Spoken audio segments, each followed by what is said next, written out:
What is this place? Well, damn, you made it to the spot. This is your safe and encouraging place where we are getting down with our healing journey. So if you come from trauma, if you come from domestic violence, if you come from sexual assault and you're listening, that means you are a survivor. And together we get to grow. This is where we ask real questions like, why does this journey feel so damn endless? And more importantly, how do we begin to actually heal? This spot is also for the fellas who are tired of all the toxic BS that is out there and who are ready to find out what the hell real masculinity looks like. And yes, we will also address the most important question on everybody's mind. Dude, what's that on your face? So please join me, David Torres, on this path where we stop blaming, where we start healing, and where we start getting answers. This is Walk With Me. Spoiler alert, it's a birthmark. It's just a damn birthmark. Welcome back to Walk With Me. If you've been here before, man, I'm glad you are back. And if you're new here, this is a space where we talk about healing, we talk about growth, we talk about identity, masculinity, trauma, and what it actually means to become yourself in a world constantly telling you who you are supposed to be. Welcome. I'm very excited and also anxious to talk about our conversation today, only because I wanted to share something with you that I've kind of wrestled with for years, something that I still work with on a daily basis. And from time to time, it could be worse than better. And I'm hoping that I can connect with some people out there as far as having these feelings. But oftentimes it's that feeling that I should be further along. Now, we could simply be talking about my healing journey. We could be talking about my career. It's everything, just in general. I really wanted to discuss these feelings that come and go because it happens often. And I don't want you to ever feel like you're alone in this, because for the longest time I did. And for the longest time, I had that mindset that I should have everything figured out by now. I should have accomplished more by a certain time or after a certain time period of healing and learning and doing all this. And maybe you felt this before, maybe you haven't. But you look at your life at times, you look at your goals and all the different ways that you set those goals on paper, on the computer, in your head, the person that you're trying to become.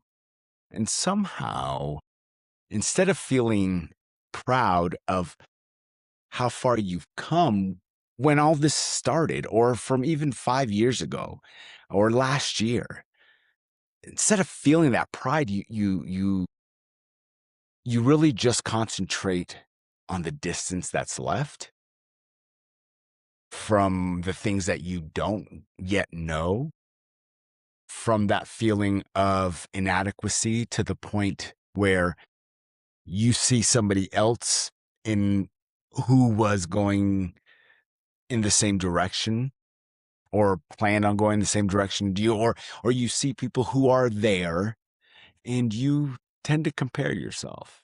And guys, I do that. I do that often. It's not something that's uncommon. And I tie this into the healing realm because it has to do with that as well. Like sometimes we feel like it's been 5 years since I've been in that relationship, or it's been 5 years since this trauma happened to me. Why don't I feel necessarily like I'm where I should be? And that's cool. But today, that's what we're going to dive into. We're going to talk about a lot of different things. But the first thing I want to go over is the kind of psychological concept that I really started looking into a couple years back, but just like more recently, just like really diving into what it meant. And it's that self-discrepancy theory. Probably put it across for the video here, but don't let the fancy name scare you. I don't want that. I promise you that it's possible you felt this, maybe this week, maybe this morning, maybe while listening to this fucking podcast. I don't know. Because self-discrepancy theory, what it explains is why people often feel this level of inadequacy or they're frustrated with their growth or what they feel is the lack of growth. They feel behind, ashamed, or it's possible they just simply feel stuck. Why do I feel like I'm in the same place that I was yesterday, last week, last month, last year? And you can have these feelings even when you're actively growing. It's harder sometimes to recognize those little bits of growth when you're not seeing the big picture. I know last week we did talk about the messy middle, right? Like dealing with all the things in the middle and not our lives are not a movie where you see the beginning struggle. You see, a good 10, 15 minutes of the middle of the messy middle. Then you see all these wins and all these successes. And when we don't necessarily see that happen as quickly in our real lives, we don't necessarily see the little growths or the little wins or the little successes that we have had. And what I'm hoping is by the end of this episode, you understand why that actually is. Okay. So let's get into it. One of the biggest problems with modern culture is that we're constantly shown the finish line, right? And I just went over that. Movies and people online and, people who are at a certain level, their successes, the transformation, the relationship, the physique, the money, their confidence, what we imagine to be the healed version when we know better, right? Because we rarely see the struggle, at least as it is to other people. We don't see other people's setbacks. We don't see the times where they're just as uncertain about their growth or about their successes as we can get. We don't see those years of growth. We just see that finish line, right? And because of that, people start comparing their reality to someone else's highlight reel. I like that phrase because when I was able to actually define that, it really hit me very hard because it brought me, it made me, it humbled me. Okay. Because someone's highlight reel isn't the whole story. And I do that constantly, my friends. I do that with my healing journey. I do that with this podcast. I do that with my career. I do that with everything. Those comparisons, they create a gap, right? A gap that make me feel like I'm failing. Even when if I break it down to see me versus yesterday's me or last week's me or last month's me or even last year's me. Until I do that, I don't realize how much I am moving forward. Because sometimes the thing that's hurting you the most isn't where you are right now. It wasn't hurting me the most knowing where I was at right that moment. It was where I thought I needed to be or should be.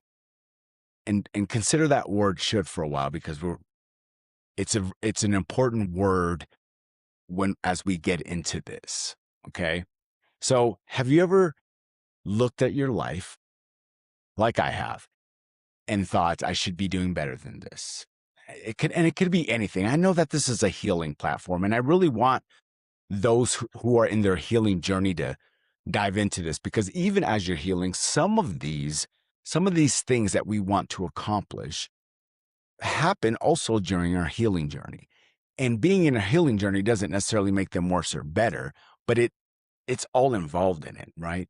So you're in your healing journey and you still consider, why am I not doing better financially or emotionally or physically, maybe professionally? Or you just break it down to, why am I not doing better in my healing journey or feel like I'm doing better? No matter how much progress you make, it's not going to feel like enough. unless you have some dramatic music, somebody following you around that puts on the dramatic song every time you clear kind of a hurdle that you haven't been able to do in the past. I can't afford to hire somebody to follow me around to play that song when it hits, or when the light bulb goes off, or when I feel I've done something better. I realize I've done something better than I've had in the past. And I don't expect anyone to do that, right? But if you felt like this, if you felt not enough, you're going to understand this episode very well. And again, this is the healing realm, but I want you to understand that this covers every aspect of your life, especially your healing journey. Okay. So, how do we begin to understand what in psychology is referred to as the three selves? Okay. Psychologist Tori Higgins, or Tori Higgins, states that we all carry around different versions of ourselves. Okay. Let's talk about the first one, which is the actual self. That's who you believe you are right this moment, your current reality. Who am I right now? Who is the person looking back at me in the mirror? Okay. The second one is the ideal self. Okay. This is the person you want to become, or what your dreams are, or what your aspirations are, or who I believe is the highest version of myself. You know, when I visualize what I am, or what I can be, who is that person? That's my ideal self. And then the third is what's called the ought self. This one is the one that intrigues me the absolute most. This is the person, and it's separate from the ideal self. Don't confuse these two. This is the person you think you're supposed to be. Okay. The version shaped by, let's say, your parents, your culture, maybe religion is involved in that, the expectations, maybe social media, society, something that put you in this healing journey. And this is where the problem starts. When those versions kind of drift too far apart, suffering often follows. Stick with me here. This is good shit. Stick with me, because research surrounding the self-discrepancy theory that I spoke of consistently, often shows that larger gaps between these self-concepts, who we believe we are right now, who we believe we want to be, and who we believe we're supposed to be, are associated with increased emotional distress. Boom, right there. So specifically, actual self versus ideal self creates disappointment, right? What was I just talking about? Discouragement. Why? Why am I not there? Why am I not there? Even sadness. You break down. Okay. Actual self versus ought self often creates guilt, shame. I even talked about it earlier, a little bit of anxiety. And then suddenly, listen here, people aren't suffering because they're failing anymore, right? The mind has tricked us into believing that that's why we are failing. We suffer because of the distance we're measuring. Does that make sense? We'll talk. It's fascinating to me, because sometimes when you really get to define these things and understand what they truly are, it creates a version of yourself that you're like, this is what I want to be. And this is what I've accomplished to this point, versus all these other crazy fucking comparisons, but whatever. Okay. So I'm going to go back to that word I told you to remember. And it was a really hard word to remember. Should. So if you've already forgot, no shade. I'm kidding. Should. The tyranny of should. Okay. Let's talk about this fucking word. Should. Because should might be one of the most dangerous words, especially in healing. Fuck should. Sorry, I had to throw that in there. I should be over this. I should trust people again. I should have more money. I should be happier. I should be stronger. I should have figured this shit out already. Should. It's the worst word in our language. It's not, but for this particular session, it is. Because notice what happens when you say that, when you use that word in that context. The moment should enters the room, gratitude, what you're happy for, what you appreciate, fucking leaves. And I'm not saying goals are bad, my friends. We have to have those. They matter. Growth matters. Your ambition, oh, that absolutely is. But when should becomes your constant, like, friend, companion, it can make progress. Listen, it can make progress invisible. Come on. You can be growing and still feel behind. That's what makes this so dangerous. One of the most powerful analogies I've ever heard about confidence, about self-worth, and becoming secure in who you are came from the world of music, specifically classical music. Think about a symphony conductor for just 1 second. I don't care if you listen to this type of music or not. Fucking stick with me on this one. This is really good. If you know anything about this, which most people have seen at least this in action, a conductor stands in front of an entire orchestra. Yes? Dozens of instruments, hundreds of moving parts. Every single musician depending on the conductor to keep the music moving in the right direction. Are you with me here? Is the visual there? Now imagine for 1 second that orchestra is your fucking life. The healing that you're doing, the growth, the habits you're building, the person you are attempting to become, that is your symphony. And here's the part that hit me right in the frickin' chest, y'all. The only way for that conductor to be successful in his conducting, in leading his orchestra, is to turn his back on the audience. Come on. You know that hit. Think about that. A conductor cannot spend the performance looking over their shoulder, wondering, what are they thinking? Do they like me? Are they impressed? Did they clap? Did they approve? Did they even notice me? Because the moment that conductor starts focusing on the crowd and the people behind them, they stop focusing on what? The fucking music. That is where mistakes happen. That's where people get off tempo. That's where opportunities to adjust, learn, and improve, those get missed. Right? The conductor's job isn't to watch the fucking audience, y'all. You ever seen that from a conductor? It's to lead the orchestra, their opus. And I think a lot of us are doing exact opposite with our lives, your host included. Do that shit all the time. What do they think? What are they saying? Are they clapping? Always looking behind my back. It's getting better, but it still happens. We're constantly turning around, looking for the approval, the validation, or the reassurance.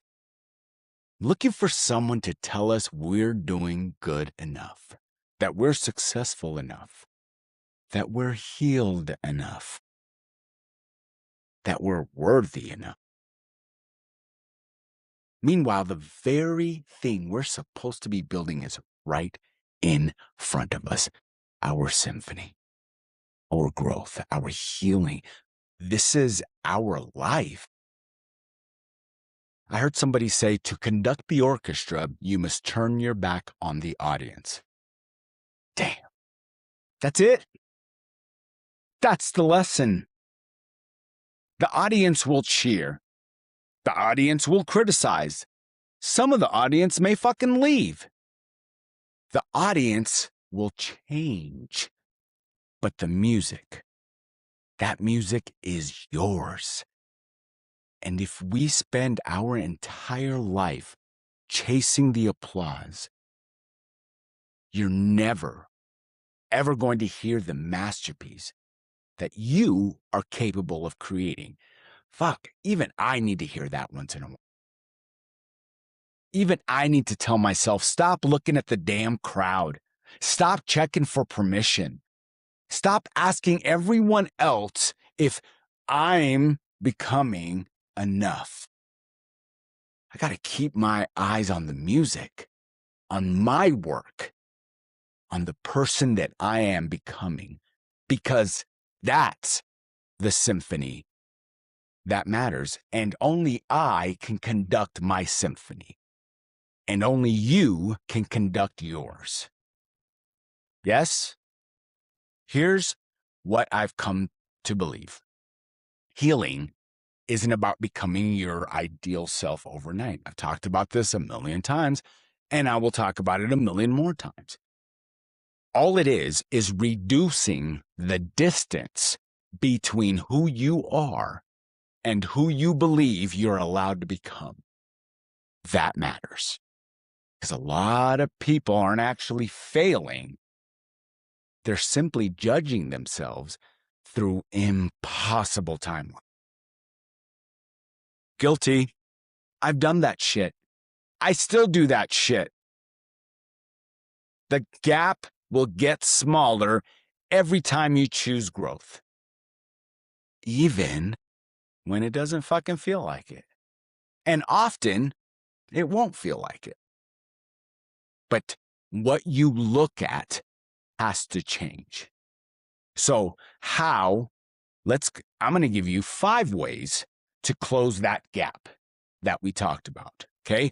Number 1, stop measuring against perfection. Damn, this one is difficult for me because perfection, or our view of perfection, is so easily accessible to us. We scroll TikTok or Instagram, we get online, we watch movies. By the end, we've seen a lot of perfect things, or things that we determine are perfect. And what do? We turn around and fucking measure ourselves to that. The problem isn't that perfection is a moving target. You never actually arrive, because every time you get close, your brain creates a new version of perfection for you to chase. Moving the goalposts, you've heard that. That's why perfection isn't a fucking destination. It's a treadmill. Yes? If you're always measuring yourself against perfection, or your view of perfection, every accomplishment along the way feels, well, incomplete. Not enough. Instead of doing that, I want you to ask yourself, am I becoming a little more like the person I want to be than I was last week, last month, 6 months ago? That's a question you can actually answer legitimately, because healing is not and will never be about fucking perfection. It's about direction. Are we still moving in the right direction? And you could do that by comparing how you react to certain things now versus how you did 6 months ago. Listen to me. Perfection moves the finish line. Growth, it moves your life in the direction that you're going, or that you want to go. Does that make sense? I know it does. Number 2, replace should with could. Fuck should. It's that simple. I love this one because our brains are constantly judging us with this damn word. Should. This is a fight I continuously have with myself, with my brain. I should be over this. I should be happier. I should be further along. I should know better. Should sounds like motivation, but most of the time it's just shame, and it's wearing a disguise. It's shame wearing a disguise. So replace it. Replace it with I could. When you start that sentence, I should just change it to I could. I could make one phone call. I could go for a walk. I could apologize. I could take one more step. Notice how your nervous system responds completely differently. Should creates pressure, right? Could creates the possibility. One beats the shit out of you. The other one invites you forward. Should judges who you are. Could invites who you're becoming. Write that down. Number 3, celebrate evidence of growth. This one might be the most important. This one took me the longest to learn because I had to grapple with that fact that I'm accepting that I've grown here. And that sounds terrible to a person who doesn't feel like they've done anything. Yes, we celebrate outcomes, but we rarely celebrate evidence. Think about it.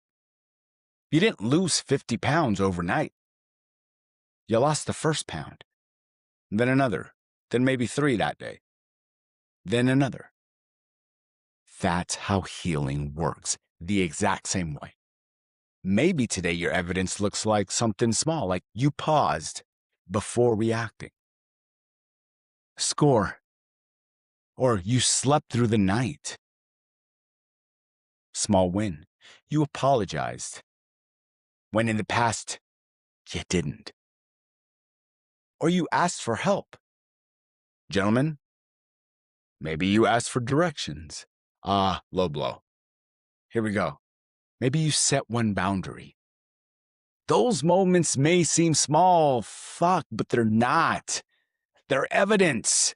And every single piece of evidence builds confidence.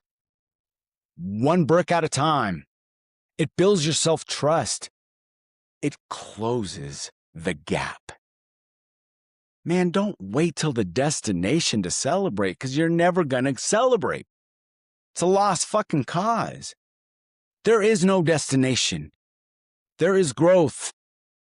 There is moving forward. Celebrate the proof that you're walking toward it, that you're on the fucking path. When 6 months ago, you were way in the rough. You were way in the weeds. But now you're on the sidewalk and you're moving. Confidence isn't built by believing you're growing. It's built by collecting evidence that you are. Keep it going. Number 4. Please, people, stop borrowing other people's timelines.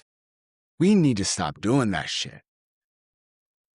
I am guilty of still doing that every so often. And I've got to stop. Comparison is one of the fastest ways to convince yourself that you're fucking behind. Here's the problem. You're comparing your behind the scenes to somebody else's highlight. Come on. You don't know what they sacrificed. You don't know what they struggled through. You don't even know what they're hiding or what they inherited or how long it actually took. And because of that, your brain creates a false comparison.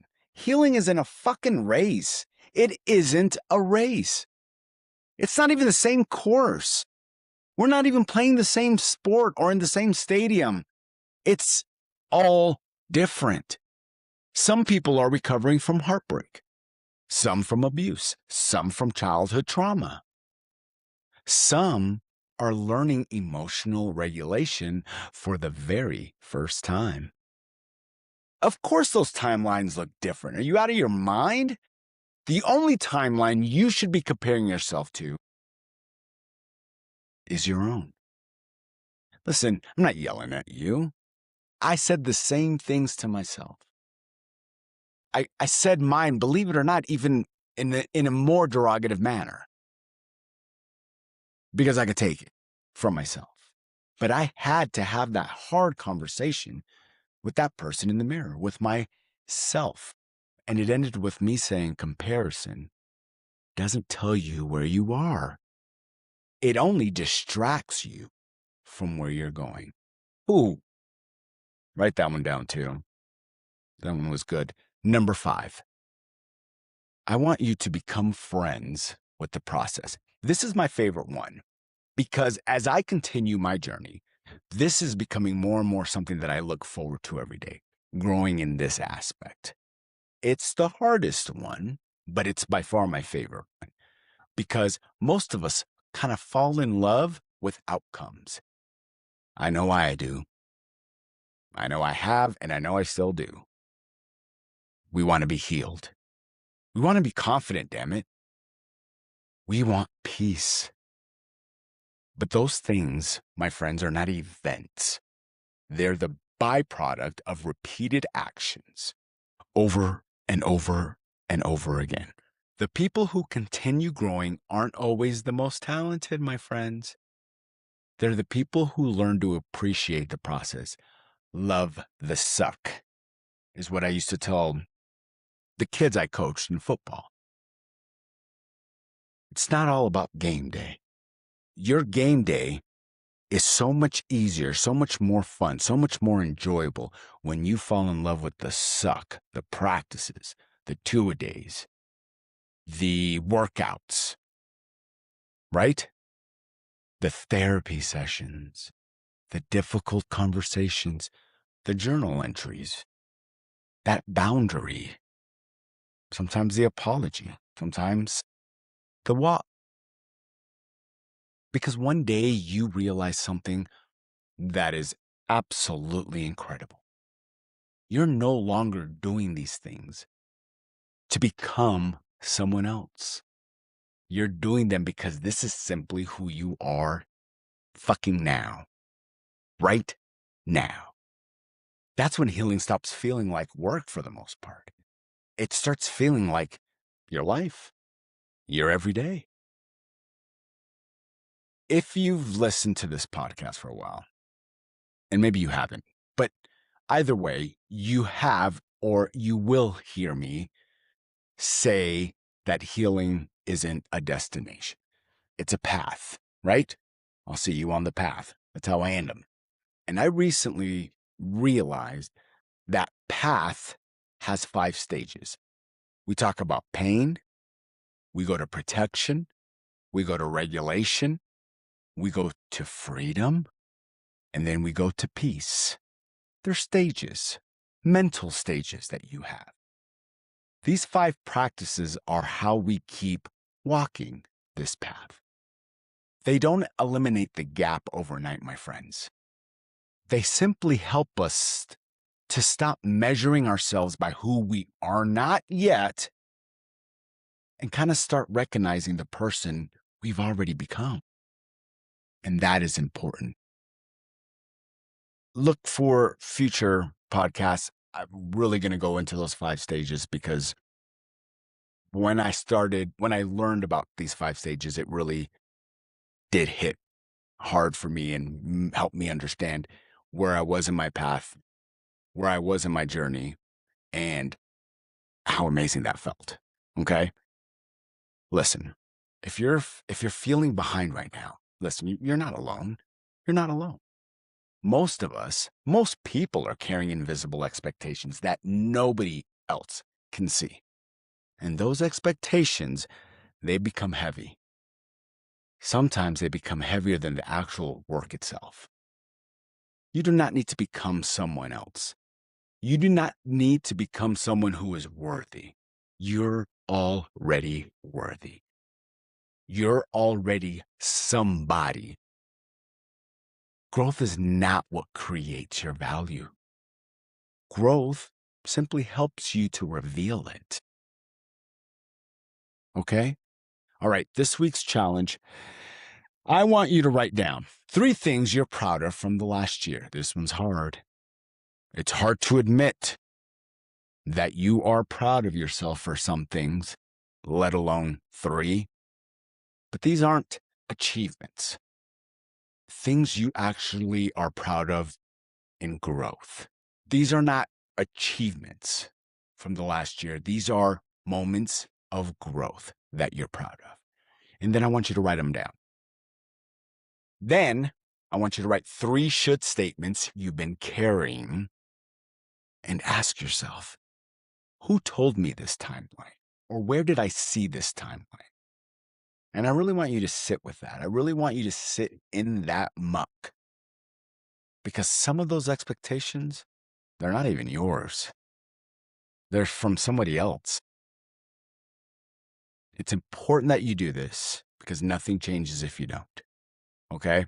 I'd love to hear from you about how this went. Either way, it's very important. This week's fashion tie-in, one of the reasons I love fashion is because the best designers have never really sold clothing. They sell identity. Take, for instance, Ralph Lauren. He didn't become one of the most influential designers in the world because he convinced people to buy, polo shirts? He built an entire brand. And that brand was centered around a feeling, a vision, way of living. People weren't buying fabric. They were buying an idea of who they wanted to become. Honestly, I think a lot of us approach healing in the same exact way. We think, once I become confident, then I'll start dressing like myself. It's actually the opposite, my friends. You start making small, intentional choices that align with who you feel you are becoming. And eventually your confidence catches up with you. Think about your own style for a second. Nobody discovers their signature style overnight, right? It's an experiment. You wear things that don't quite fit. You copy trends. You buy something because everyone else has it. You ain't got to lie. But then one day you realize this really isn't me. That's not failure. That's data. That's a win. That's growth. Every outfit teaches you something. Every mistake teaches you something. Every experiment gets you closer to yourself. And if you, for a second there, thought I was talking about healing, works the same exact way. You try different boundaries or therapy or vulnerability.